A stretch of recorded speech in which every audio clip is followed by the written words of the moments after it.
quelque chose au supérieur, au manager par exemple. Dire, nous on pense les joueurs, soit il y a le capitaine qui se protège un petit peu en disant nous, soit il y en a un carrément qui dit, moi je pense qu'il faudrait faire ça.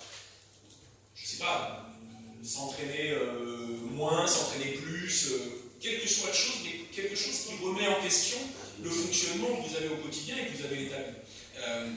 Il prend un risque.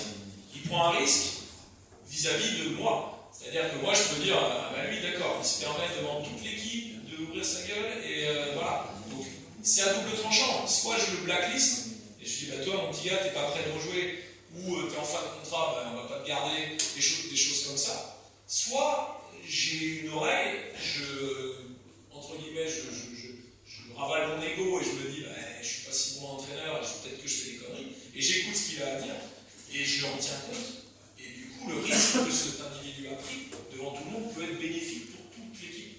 Voilà. Et ça, c'est important, je prenais l'exemple tout à l'heure des jeunes qui étaient là, c'est le délégué qui va voir le prof de maths qui fait des DM de ouf, et qui lui dit, les DM, est-ce qu'on pourrait être un peu moins sévère, machin, et le prof change, et toute la classe en bénéficie. Donc c'est un petit peu cette idée-là. Et à mon sens, celui qui ne prend pas de risque, il ne se mouille pas. Lui, il n'est pas en danger, mais est-ce qu'il fait avancer quelque chose? On en a parlé, c'est pareil tout à l'heure, en géopolitique, c'est la Suisse. Eux, ils n'ont pas d'attentat, les Suisses, il n'y a pas de problème. Mais est-ce qu'ils aident qu'un autre pays? Non. Hein? Pas d'attentat en Suisse, ça c'est sûr que Daesh, ils ne connaissent pas. Et ils font chier personne, mais c'est pas ça. À un moment, il faut se mouiller, et il faut prendre des risques. Alors, je prends un dernier exemple, et là qui me concerne, c'est la prise de risque après un match, une défaite. Vous rentrez dans un vestiaire, vous avez la tronche des joueurs qui sont comme ça. Et il y a deux possibilités. Soit vous êtes en protection de vous-même, vous dites à toi, t'as fait de la merde, t'as raté tous tes tirs, toi, t'as pas fait un arrêt, toi, je vous avais dit de pas jouer comme ça, voilà. Donc moi, c'est pas de ma faute, c'est lui qui a tout raté, c'est machin. Par contre, vous imaginez les joueurs après une défaite, ils sont déjà pas très contents. Si en plus leur coach, ils vont leur gueuler dessus, en leur reprochant des choses, ils vont se mettre eux aussi en protection. Et celui qui aura raté complètement son match, au lieu de dire, j'ai raté mon match, il va dire, mais qu'est-ce qu'il me raconte l'autre abruti? Il a raconté n'importe quoi depuis le début du match, on a mal préparé le match, ils vont finir comme ça. D'accord? Alors vous avez bien souvent cette possibilité, et vous sortez du vestiaire complètement disloqué. C'est-à-dire un groupe de joueurs, l'entraîneur, qui lui a protégé ses fesses en disant c'est pas de ma faute, machin, les joueurs qui disent il nous a bien chargé, alors que voilà, et le lundi vous retournez à l'entraînement avec une tronche, c'est pas évident. Soit vous prenez des risques, la prise de risque de ma part, c'est d'arriver dans le vestiaire et de dire j'ai fait une erreur à un moment sur ce choix tactique, j'aurais pas dû te changer toi pour toi parce qu'aujourd'hui tu n'étais pas bien, etc.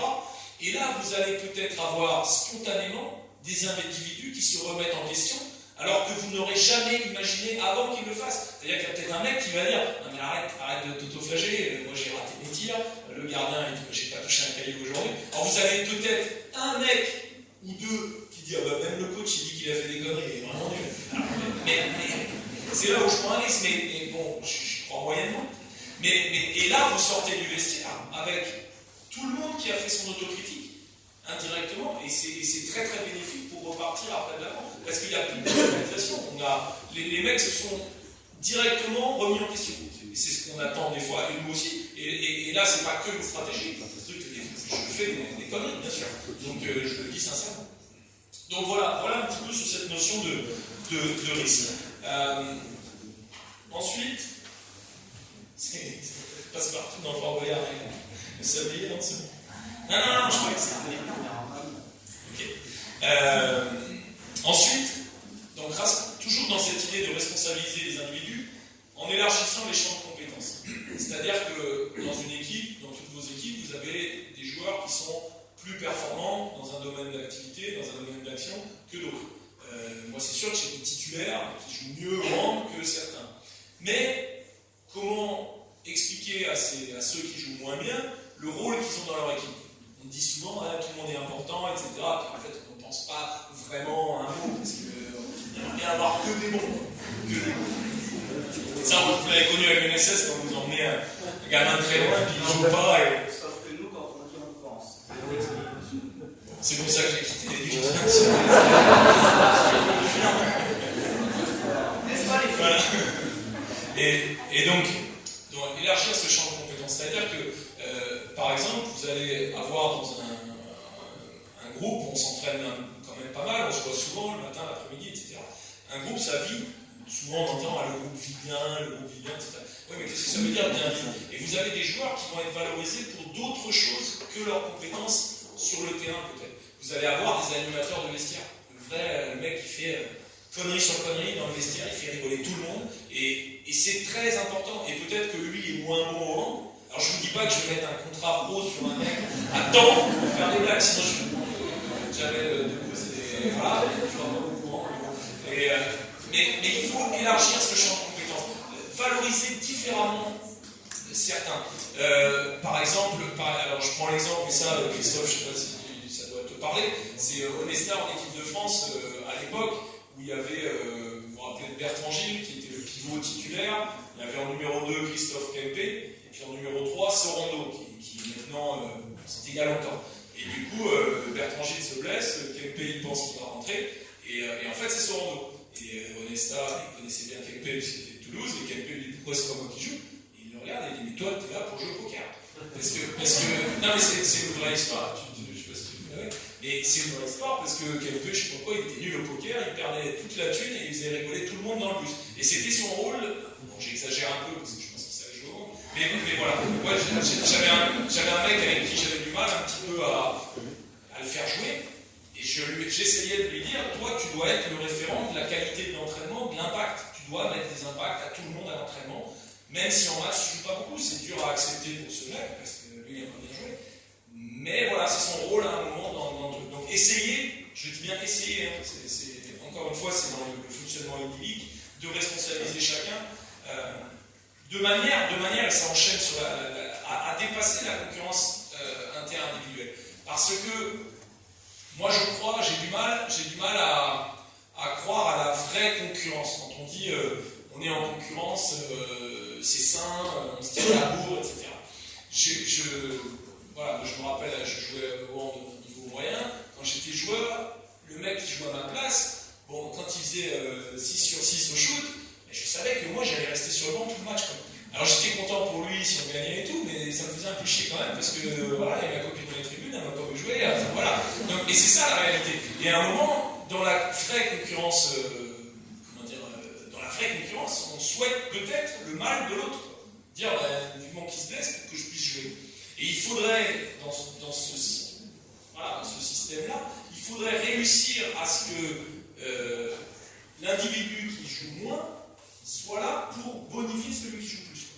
Encore une fois, c'est quelque chose d'assez, je ne veux pas dire virtuel, parce que nous on a vécu, moi j'ai vécu une année, quand on était il y a 3 ans, 4 ans, on était monté en 2e division, on était promu, et on a réussi à finir premier. Ça a été le truc incroyable, on est monté en Little Star League, donc on a joué contre les Carabats, machin, on n'y est plus depuis l'année dernière, mais cette année-là, j'ai vécu l'année la plus extraordinaire de ma petite carrière, où vous aviez l'impression que tout allait bien, et que vous aviez dans cette équipe, alors c'était fait pas forcément volontairement, mais on avait vraiment des numéros 1 et des numéros 2 qui étaient très complémentaires, et des numéros 2 au poste qui n'étaient pas, vindicatifs par rapport au temps de jeu qu'ils pouvaient avoir.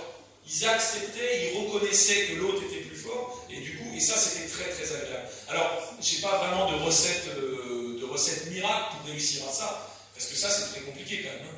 La frustration des joueurs qui ne jouent pas, comment l'exploiter. Mais peut-être en les valorisant différemment. Voilà. Donc, essayer de dépasser cette concurrence. Et cet item, il est lié beaucoup à... Thierry, tu parlais du monde de l'entreprise, où tu disais c'est exactement pareil. C'est vrai que quelquefois, cette conférence, elle est destinée à des chefs d'entreprise. Souvent, dans l'entreprise, on valorise la concurrence en se tirant la bourre sur les primes. Voilà, c'est le meilleur vendeur, c'est très système américain, le vendeur du mois, le machin. Nous, dans le handball, je ne crois pas à ça. Moi, si vous imaginez un peu, Christophe, tu imagines si tu commences à mettre des primes sur le meilleur buteur du match. Alors là, ça va être relativement compliqué, notamment quand il y aura un penalty à tirer, là, ils vont se jeter à 4 sur le ballon, ça va être le plus balèze de l'équipe qui les tire, il ne saura pas les tirer, mais il aura eu le ballon. Non mais voilà, pour moi ça ne fonctionne pas très bien.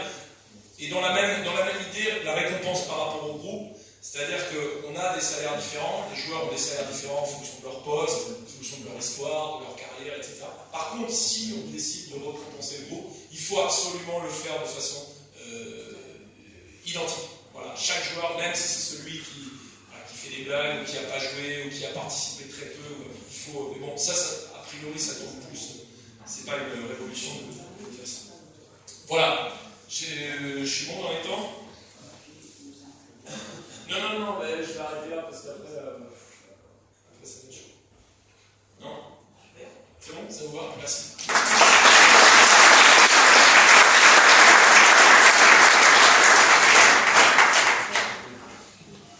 Donc là, en fait, sur l'intervention de Fabien, on retient tout ce qui est lié au sens. Pour moi, pour nous, tout ce qui nous importe, c'est que quand je suis à l'entraînement, est-ce que ça a du sens? Quand j'arrive en compétition, est-ce que ce que j'ai fait à l'entraînement a du sens en compétition? C'est ce qu'il disait. Est-ce que je me remets en cause? Comment ça se passe? Il a parlé aussi pour moi de remédiation, de responsabilité, de responsabilisation. Est-ce que je prends mes responsabilités ou est-ce que je me cache derrière les autres? Et c'est exactement la même chose dans la vie de tous les jours. Bon, je parle là, on a des élèves qui sont maintenant étudiants. Est-ce que je prends mes responsabilités? Est-ce que je les prends pas? Voilà. Est-ce que le sport, à un certain niveau, me permet justement de progresser par rapport à cela? Et puis s'investir pour prendre des risques. C'est toujours peut-être quelque part le bas qui blesse. Et puis cette notion de groupe dont on a parlé. Est-ce qu'on fait vraiment groupe? Est-ce qu'on fait corps ou pas? Et ça, pour nous, ça s'adresse aussi bien au sport co qu'au sport individuel. Parce qu'à un moment donné, le sport individuel, on se déplace aussi en équipe. Et voilà, est-ce que, cette fois-ci, c'est pas moi parce que c'est lui qui est meilleur, je le fais pas. Est-ce que je souhaite que lui se blesse et que moi je fais la prochaine compétition? Ou est-ce que ce qui compte, c'est mon équipe, mon club, ou comme moi je dis toujours au lycée à Burti, mais avant c'était au collège du Mont-Clos, est-ce que je suis fier d'appartenir à mon club? Est-ce que je suis fier d'appartenir à mon lycée ou à mon entreprise? Et est-ce que je vis avec ce sentiment? Ou est-ce que je vis avec le sentiment de moi je réussis et advienne ce que pourra des autres? Donc voilà, par rapport à ce qu'a dit Fabien, et puis allez-y pour lui poser des questions. Et il est posé, il est bien, il attend.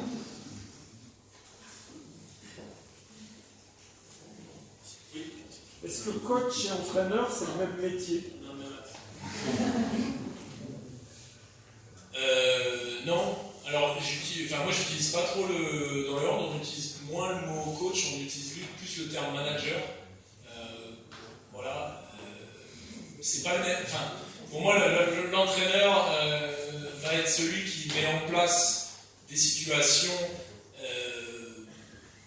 technico-tactiques d'apprentissage, de travail à la défense, l'attaque, etc.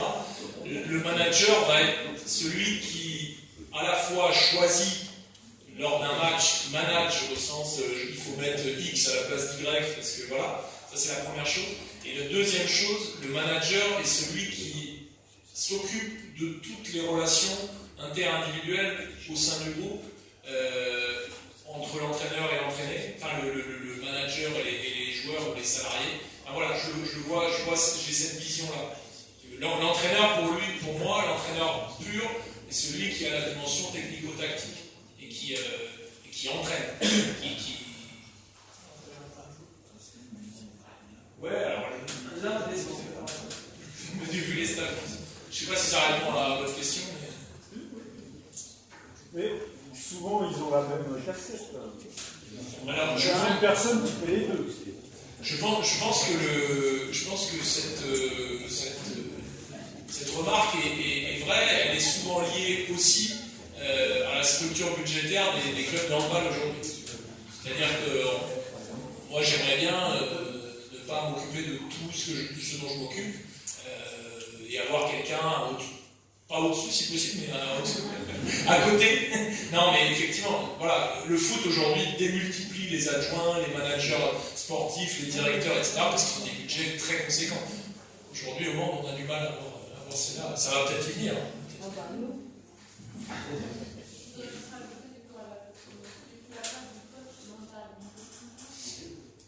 Alors, chacun, c'est marrant parce que j'ai eu une proposition récente de travailler sur l'aspect mental par quelqu'un de l'extérieur. C'était en cours de saison. Pour moi, ça nécessite une forme d'apprentissage, pas d'apprentissage, mais d'apprivoiser les joueurs. On ne peut pas mettre quelqu'un, tiens, fais une séance mentale comme ça. Donc ça demande quelque chose en amont. Après, c'est pareil. Je crois, ma petite expérience, à un moment, je pensais que mes mots allaient transcender les joueurs à un moment, etc. Et je me rends compte que je me suis surévalué, je pense. Et j'ai vraiment le sentiment aujourd'hui d'être beaucoup plus dans l'autonomie de ces individus et qui se fédèrent, grâce peut-être à un management différent, mais qui se fédèrent entre eux. Moi maintenant, avant un match, parfois ça monte un peu dans les discours d'avant-match, etc. Mais souvent, je leur rappelle un peu ce qu'on a fait, je leur rappelle les objectifs, et je ne vais pas avoir une intonation, etc. Enfin bon, après je ne maîtrise pas. Il faudrait peut-être avoir quelqu'un, effectivement, en préparation mentale. Je suis peut-être, aujourd'hui, pour des raisons aussi économiques, je m'occupe de pas mal de choses. Peut-être que je suis quelqu'un qui aime aussi centraliser beaucoup, et déléguer peut-être pas assez, c'est peut-être une carence, mais moi, c'est vrai que je ne travaille pas vraiment avec un préparateur mental. Voilà. Et j'ai un collègue qui voulait le faire, qui, je pense, aurait eu les compétences, mais, je vais vous faire marrer, je ne vous dis pas qui c'est, mais comme il a fait des soirées avec nous, où il a fait des roulades et tout, et c'est n'importe quoi, la crédibilité de cet individu, non mais c'est vrai, c'est un vrai truc. Et on a vécu des super moments ensemble, et il s'est grillé, à mon avis, en termes de crédibilité. Si après cet individu arrive en tant que préparateur fondamental, la moitié des mecs, c'est le bordel. Donc c'est pour ça que mais c'est vrai.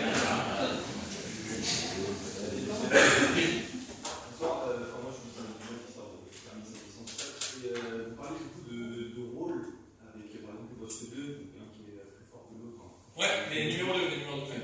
Ouais. Est-ce que ça a déjà explosé entre un duo, par exemple? Comment vous avez géré ça s'il y a un arrière qui a complètement explosé, qui s'est dit, bah, moi je ne peux plus ce système, j'en ai marre, t'arrêtes tout. Comment vous avez réussi à, si jamais il y a cette situation? Paradoxalement, il y a une sorte pas d'hypocrisie, mais il y a une espèce de protection des postes entre eux. Les arrière-gauches se protègent, voilà, ils disent que c'est la faute des demi-centres ou des arrière-droits. Mais ils ne balancent pas sur l'autre. Alors que des fois, ils avaient envie de jouer. Mais vraiment. Donc, j'ai pas eu vraiment de vrai clash entre deux joueurs du même poste. C'est marrant. Voilà, j'ai eu des clashs entre des joueurs à différents postes, entre les attaquants et certains défenseurs, parce que moi je faisais un retour en disant on défend très mal, etc. Et puis les défenseurs te disent merde, c'est qu'on a perdu 4 ballons, on a pris des contre-attaques, donc on ne peut pas défendre. Voilà l'idée. Mais c'est vrai qu'entre des joueurs de même poste, j'ai pas vraiment eu. Disons que j'ai pas perçu au moins en direct. Voilà, peut-être que dans le dos, ça arrive aussi un peu dans le dos. Voilà. Oui. Est-ce que c'est pas très français de donner toute cette importance aux joueurs? On a l'impression des fois qu'à l'étranger, un joueur il arrive au Barça par exemple, il doit rentrer dans l'esprit du club. Est-ce que c'est pas en France une caractéristique d'essayer d'écouter les joueurs, de se mettre justement à leur écoute, un peu ce que tu as expliqué? Les Yougoslaves fonctionnent comme ça aussi, quand on voit voilà, dans le classique, Peut-être que c'est. Non, mais c'est pas faux, c'est sans doute une spécificité un peu française. Alors, l'autre fois, j'ai fait rigoler, j'ai 2 joueurs espagnols qui ont beaucoup une grande carrière, et c'est vrai qu'ils me faisaient cette remarque. C'est des joueurs qui sont un peu âgés, donc c'était 2 facteurs générationnels, et puis français. Ils disaient, mais ici, les mecs, ils disent, voilà, ils disent ce qu'ils veulent, ils ont l'expérience de Nantes, vous connaissez le club de Nantes où il y a Alberto Larios, qui est un joueur très connu espagnol, qui dit aussi, tiens, c'est marrant, en France, ils se permettent plein de choses. Moi, je ne sais pas si j'y vois pas aussi une des spécificités de notre pays, avec sa liberté d'expression, pays des droits de l'homme, où, si tu veux, on n'a pas une forme de répression bête, mais tu vois, combien de fois t'entends dans un autre pays, ils ne nous feraient pas les gilets jaunes, on leur taperait dessus, tu leur dirais rien. Non, c'est pas si simple. Moi, je suis suis plutôt pour cette espèce de richesse. Après, je pense que le joueur qui arrive au Barça, c'est une telle institution que tu ne peux pas la ramener beaucoup au début. Mais je pense que celui qui arrive au PSG en balle aujourd'hui doit faire un peu pareil. Mais ouais, je suis assez d'accord avec toi sur cette spécificité un peu française. Oui. Oui, d'après ce que j'ai compris, j'ai peut-être mal compris, mais j'ai l'impression que vous êtes plus sur un management de proximité, avec les vertus que ça peut avoir. Oui. Est-ce qu'il n'y a pas un danger de tomber dans l'affectif et avec une fine complexité de gestion par rapport à ça? Oui, alors je connaissais les commerces de proximité, le management de proximité, non, mais on est d'accord sur l'idée. Les risques de tomber dans l'affect, effectivement, j'ai la double casquette, on en parlait pour des raisons économiques. Je suis aussi manager général et je gère beaucoup les contrats des joueurs, les reconductions et parfois les négociations financières. Et cette notion d'affect, elle est très forte parce que à un moment, on crée des choses comme j'expliquais, cette proximité que j'ai avec les joueurs, de passer en plus avec des années favorables où on est monté, où quand on monte et on fait la fête, voilà, donc la proximité est encore plus présente. Donc effectivement, à un moment, c'est une contrainte. Et ça peut être une contrainte. Moi, je pense arriver à m'en détacher. Je pense que les joueurs n'ont pas réussi. J'ai un ou deux exemples en tête de joueurs avec qui l'histoire s'est terminée et qui m'ont beaucoup voulu. Et avec qui on a passé des années extraordinaires. Et aujourd'hui, je vois bien que quand je leur parle, ils n'apprécient plus de la même façon. Mais j'ai le sentiment d'arriver à peu près à le faire. Moi, de mon côté. Après que les joueurs le comprennent, c'est peut-être plus complexe. Mais ouais, c'est une bonne question. C'est la limite, de toute façon. Il n'y a pas de bon ou de mauvais système. Voilà, moi je fonctionne comme ça parce que je suis habitué, mais forcément ça a des limites. C'est sûr. Je vais intervenir aussi par rapport à ça, parce que moi aussi je fonctionne comme cela. Et oui, il y a des limites. Et ça fait partie de la vie de tous les jours, enfin en tout cas pour moi, de le concevoir. Mais je sais aussi qu'un jour il peut y avoir quelques problèmes. Et notamment, je fonctionne comme ça au lycée, et ça peut m'arriver qu'à un moment donné, un élève déborde, mais pas débordé, il ne va pas m'agresser, mais il va certainement parler et dire ce qu'il n'aurait pas dû dire. Et à ce moment-là, comme disait un de mes anciens collègues au collège du Grand Clos, on n'a pas gardé les cochons ensemble. Voilà, donc on remet chacun à sa place. Mais voilà, c'est vrai que il peut y avoir une forme de débordement. On le sait, mais c'est à nous de le gérer aussi. Tout à l'heure, pour parler de gestion, on gère le groupe, on gère l'entreprise, on gère la classe, on gère l'équipe, on gère le dojo, on gère les gens qui tournent autour du stade, on gère nos athlètes sur le stade, et puis on gère nous-mêmes aussi notre relation. Voilà.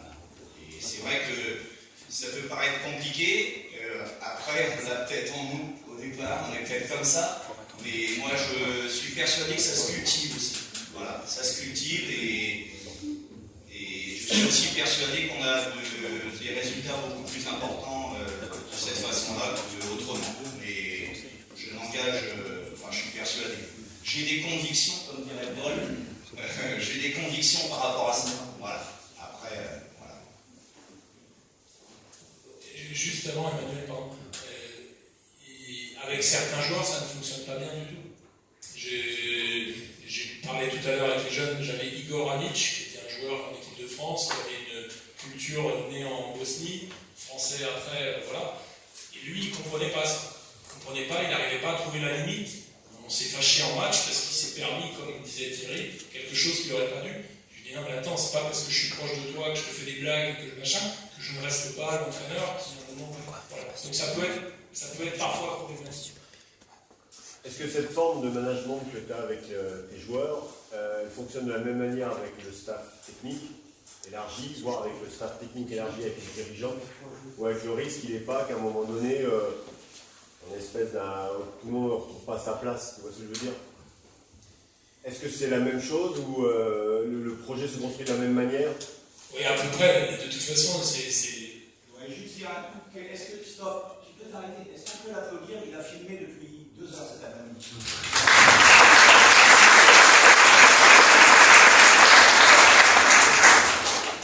Ça se trouve, il a filmé, on a de la caméra. après, j'entends ce que tu dis.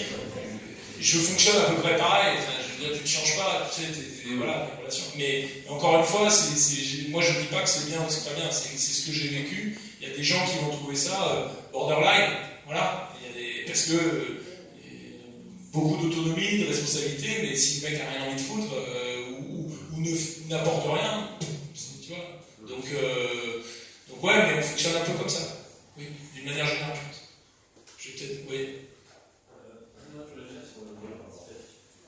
Est-ce qu'une des limites, ce ne serait pas justement l'enfant de ne pas donner la solution? Moi, je travaille beaucoup là-dessus. Et j'en compte des limites beaucoup. Et aujourd'hui, je n'arrive pas à leur faire comprendre comment eux peuvent rentrer dans ce projet et ne pas leur donner la solution. J'aimerais bien qu'eux la trouvent. Et est-ce que ce n'est pas une des limites justement de ce projet? Disons que il faut adapter, moduler le mode d'intervention. C'est-à-dire que si tu perçois, enfin pour moi, plus on est en réussite, moins je dois être présent. Et plus ils sont en difficulté, plus je dois les guider sur quelque chose. Parce que sinon, je ne sais rien, c'est gentil. C'est l'exemple du temps mort. Vous avez déjà vu des temps morts, maintenant ils sont filmés, on entend ce qu'on dit. Le temps mort où on dit ah c'est génial, il est participatif, etc. Donc tous les joueurs prennent la parole. Bien souvent, c'est quand ça marche. Le problème, et ça a été un problème l'équipe de France à un moment sur la transition Onesta-Dinard, c'est que ça n'allait pas, et c'est les joueurs qui essayaient de prendre la parole, et c'était celui qui parlait le plus, etc. Et c'est là où je pense que quand ça ne va pas, il faut reprendre la main. Et si toi, tu mets une situation en place où tu essayes de les amener vers quelque chose et tu sens que ça ne va pas, il faut que tu évolues. Il faut soit que tu adaptes le milieu, tu adaptes la situation pour qu'ils trouvent un peu plus facilement, soit à un moment, il faut leur dire. Parce que sinon, tu auras passé 1h30 à dire ils ont cherché. Au final, ils n'ont rien trouvé et tu vas déconstruire ce que tu as essayé de construire, je pense. Donc pour moi, il faut toujours être en mesure de moduler. Et le risque, c'est que le naturel revienne au galop, c'est-à-dire que des fois, tu recommences à intervenir et tu prends tout. Et ils disent, c'est bon, il connaît ce qui place. Il dit qu'il fait participatif, que là, en fait. Dès que c'est merdique, c'est lui qui dit tout. Donc encore une fois, une limite. Je vais peut-être... Ouais. Juste une petite... je trouve qu'il y a un paradoxe, en fait, dans les sports co, c'est la notion de groupe avec... on parlait des notions de groupe, de concurrence et tout ça. Et on voit que dans maintenant la majorité des sports co, on va élire le talent du match, toutes les distinctions individuelles, le meilleur joueur du match, de la seconde. En fait, je trouve qu'il y a un paradoxe. La concurrence, elle est encore. C'est mon deuxième slide. Bien joué. Mais tu l'avais vu. Non, mais tout à fait tout. Voilà, aujourd'hui, on est dans une société digitale, on valorise l'individu. Instagram, ils ont tous leur Instagram, ils ont tous, américanisation de la société, donc des stats, c'est-à-dire qu'on commence à regarder toutes les stats, combien tu as marqué, classement des meilleurs buteurs, joueur du mois, joueur de l'année, meilleur set, meilleur coach, meilleur machin, il y a tout ça. Et ça va à l'encontre du projet commun collectif. Et moi, ce que j'explique, c'est qu'à un moment, quand on dit « Ah, ce mec, il est altruiste, il joue pour les autres, il joue pour l'équipe », pour moi, c'est pas vrai, en fait. On va parler de Nicolas Karabatic, il est très gentil, voilà. Mais je pense que c'est un mec qui a un ego très très très fort. Et je pense qu'il a compris que si jamais il jouait juste avec ses partenaires, son ego allait être encore plus fort. Je ne sais pas si vous voyez ce que je veux dire. C'est pas mets-toi en retrait par rapport à l'équipe, c'est continue à penser que tu es le meilleur, mais tu seras encore plus beau et encore meilleur si tu utilises tes partenaires. Et ton Instagram, tu auras encore plus de followers. Et c'est vraiment ça. Moi, je crois vraiment à ça. Et c'est exactement ce que tu dis. Et c'est ça qui est très dur dans le management, de réussir à ça. Mais c'est une très bonne... Je vais arrêter. Pour terminer par rapport à ça, je rebondis sur ce qu'a dit Jérémy. Et je pense en fait qu'on ne peut pas passer de tout à tout. Voilà, on ne peut pas passer de je suis hyper directif à je deviens hyper participatif. En fait, c'est la théorie des petits pops. J'avance un petit peu, puis un petit peu, puis un petit peu, puis un petit peu. Et c'est toujours cette relation qui fait comment on sent les choses. Et c'est vrai que dans la société actuelle et de la façon dont sont éduqués les enfants,